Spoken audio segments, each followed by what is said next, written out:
Question है, पृथ्वी के कितने प्रतिशत भाग पर जलमंडल का विस्तार है? पृथ्वी के कितने प्रतिशत भाग पर जलमंडल का विस्तार है? तो इन चार ऑप्शन में से इसका करेक्ट आंसर क्या होगा? कितने प्रतिशत भाग पर जलमंडल का विस्तार है? तो इसका राइट आंसर होगा सी, 71%। ओके, पृथ्वी के 71% भाग पर जलमंडल का विस्तार है। चलिए नेक्स्ट क्वेश्चन नंबर सेकंड, समुद्री जल में सर्वाधिक मात्रा में कौन सा लवण पाया जाता है? तो कौन सा लवण पाया जाता है सबसे अधिक मात्रा में?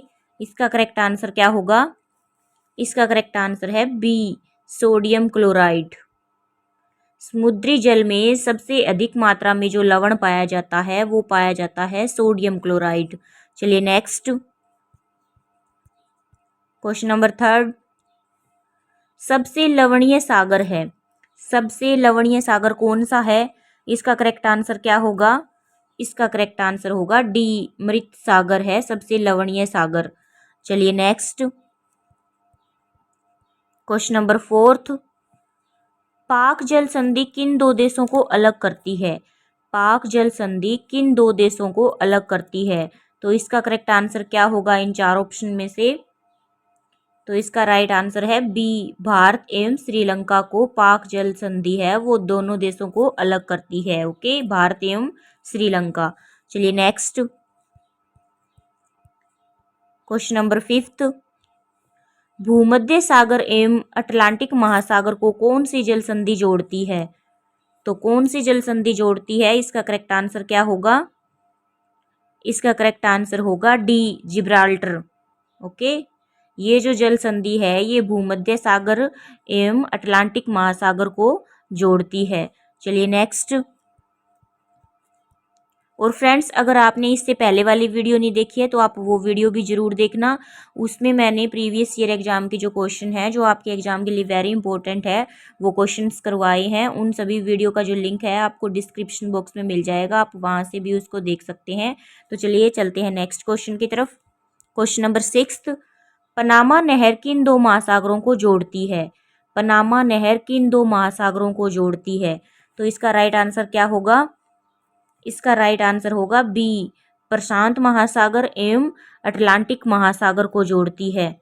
जो पनामा नहर है ये दो महासागरों को जोड़ती है, वो दो महासागर है प्रशांत महासागर एवं अटलांटिक महासागर। चलिए next question number seventh, Suez नहर जोड़ती है, स्वेज नहर किसको जोड़ती है? इसका राइट आंसर क्या होगा? इसका राइट आंसर है सी, भूमध्य सागर को लाल सागर से जोड़ती है स्वेज नहर। ओके, भूमध्य सागर को लाल सागर से। चलिए नेक्स्ट क्वेश्चन नंबर एट्थ, कौन सी नहर बाल्टिक सागर को उत्तरी सागर से मिलाती है? कौन सी नहर बाल्टिक सागर को उत्तरी सागर से मिलाती है? तो इसका राइट आंसर क्या होगा? इसका राइट आंसर है ए, कील। कील नहर बाल्टिक सागर को उत्तरी सागर से मिलाती है। चलिए नेक्स्ट क्वेश्चन नंबर नाइन्थ, निम्नलिखित में से कौन सा युग्म सुमेलित नहीं है? तो इन चारों में चार है, इन चारों में से आपको ये बताना है कि कौन सा युग्म सुमेलित नहीं है। तो ये जल धारा दे रखी है और इनकी जो प्रकृति दे रखी है, तो इनका आपस में सही मिलान करना है कि कौन सी जल धारा कौन सी प्रकृति की है। ओके, तो ए है लेब्राडोर। लेब्राडोर जो जल धारा है वो कौन सी प्रकृति की है? इसका जो सही मिलान है वो है ठंडी, ये करेक्ट है। ओके, बी है अंगुलहास, तो ये कौन सी प्रकृति की है? ये गर्म प्रकृति की है, ये भी करेक्ट है। क्यूरोसियो, सी है क्यूरोसियो, ये कौन सी प्रकृति की है? तो ये भी गर्म प्रकृति की है, ये भी करेक्ट है।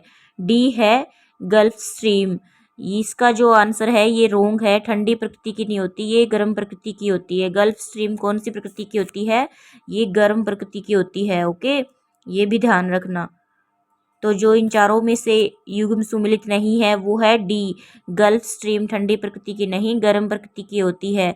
एक बार दोबारा देखो, लेब्राडोर जो जलधारा है वो ठंडी प्रकृति की है, अंगुलहास वो गर्म प्रकृति की है, क्यूरोसियो ये गर्म प्रकृति की है, गल्फ स्ट्रीम ये ठंडी की नहीं, ये गर्म प्रकृति की है। ओके, चलिए नेक्स्ट क्वेश्चन नंबर 10th। विश्व का सबसे ऊंचा ज्वार कहाँ आता है? विश्व का सबसे ऊंचा ज्वार कहाँ आता है? तो इसका राइट आंसर क्या होगा?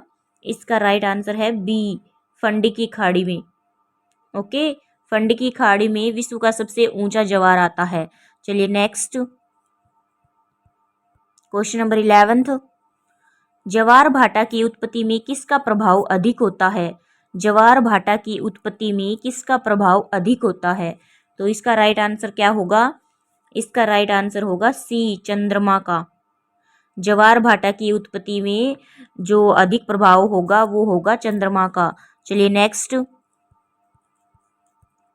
Question number 12th।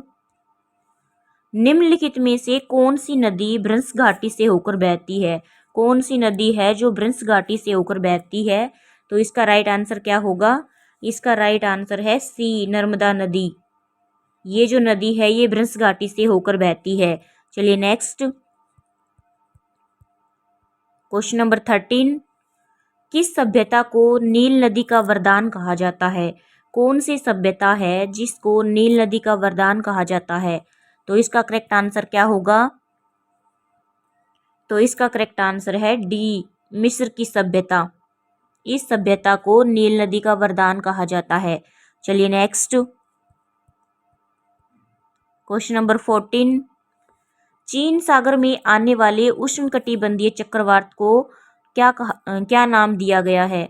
चीन सागर में आने वाले उष्णकटिबंधीय चक्रवात को क्या नाम दिया गया है? तो इसका करेक्ट आंसर क्या होगा? इसका करेक्ट आंसर है ए, टाइफून। इस चक्रवात को क्या नाम दिया गया है? तो वो है टाइफून। चलिए नेक्स्ट क्वेश्चन नंबर 15। विश्व का सबसे बड़ा गेहूं उत्पादक देश है? विश्व का सबसे बड़ा गेहूं उत्पादक देश कौन सा है? इन चार ऑप्शन में से इसका करेक्ट आंसर क्या होगा? तो इसका करेक्ट आंसर होगा ए, चीन है वो विश्व का सबसे बड़ा गेहूं उत्पादक देश है। और सेकंड नंबर पे भारत आएगा, फिर रूस, फिर अमेरिका, फिर कनाडा। ओके, ये ध्यान रखना। चलिए फ्रेंड्स, आज मैंने आपको ये 15 क्वेश्चन करवाए हैं। अगर आपको अच्छे लगे हो तो मेरी वीडियो को लाइक कर देना, और मेरी हर एक वीडियो की नोटिफिकेशन आपको चाहिए तो मेरे चैनल को सब्सक्राइब करके बेल आइकन को प्रेस करके ऑल पे क्लिक कर देना। तो चलिए मिलते हैं नेक्स्ट वीडियो में। Thank you.